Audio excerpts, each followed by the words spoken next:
I have a confession to make. There is a killer inside me. No, it's not my intention to instill fear in every one of you this evening, but rather, I have this massive fear of boring people to death through public speaking. I held a misguided belief that being a good writer would automatically make me a credible storyteller without having to actually talk in front of people. I believed for a long time that being able to outline my thoughts would help me tell stories successfully. It was my academic background, but that assumption changed 2 years ago. At a documentation conference, I signed up to give a lightning talk.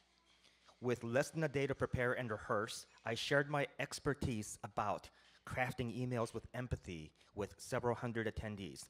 The talk was received positively, and it sparked a curiosity in my mind. What if I learned how to give better presentations? I started perusing books, articles, and videos. I began attending inspirational talk events around town, such as this one. A like-minded friend and I started a Lightning Talks event at work where attendees were encouraged to share their stories about their interests. I was all in, but then the fears kicked in. The voices of imposter syndrome started interrogating me with doubts and skepticism. What the hell are you doing? Aren't you too old to be a speaker? Are you even qualified to do this? And why would anyone want to hear your story? The same voice would remind me of what I wasn't. You've never defended a thesis in your life. You've never had a managerial or executive position at work. You've never received permission to do this. My lifelong struggle to overcome the imposter syndrome held me back, or at least it did in my mind. Upon further investigation, I realized that I've been showing up and making things happen in the world without receiving permission first. When I first joined a rock band 20 years ago, I didn't seek permission from anyone. We rehearsed our asses off, and within a month, we were playing at clubs in Portland and Seattle. When I wanted to become healthier and wanted to learn how to cook, I didn't ask for permission before signing up for cooking classes.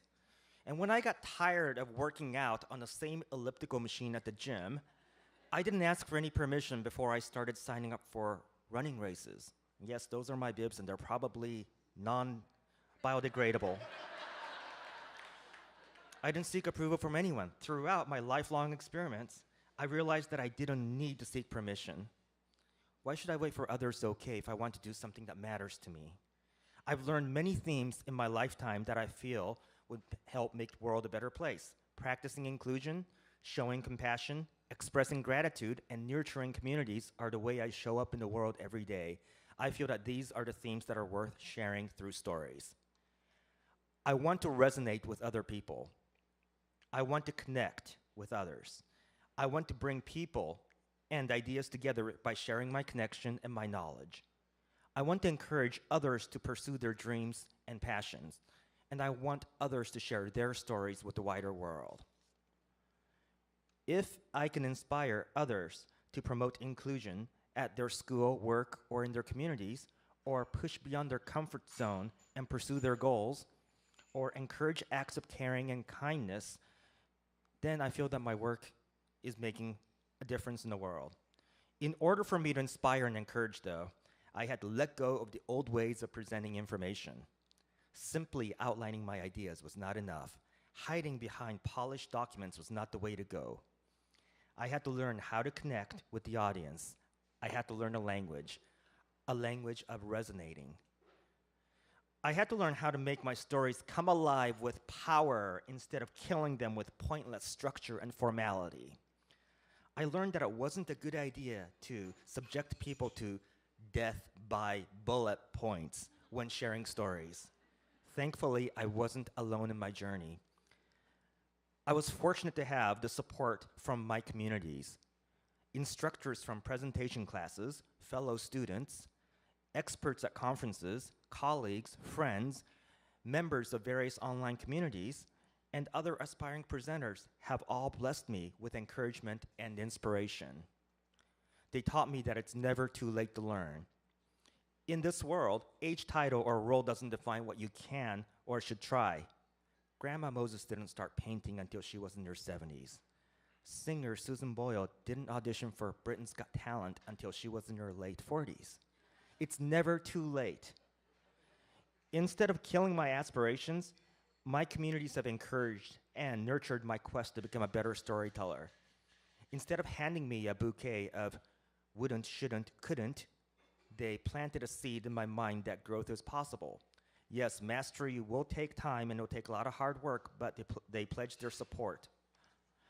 They encouraged me to reflect on what I can learn every day and share my findings with others. Creating community at work through inclusion, witnessing acts of kindness at dive bars, and learning lessons from my late mother are among the stories that I want to share. I want to turn my fear of public speaking into strength. I want to show others what is possible when I act upon my goals and dreams. I want to give a presentation in front of several thousand people, live. I plan on making this happen by the year 2020.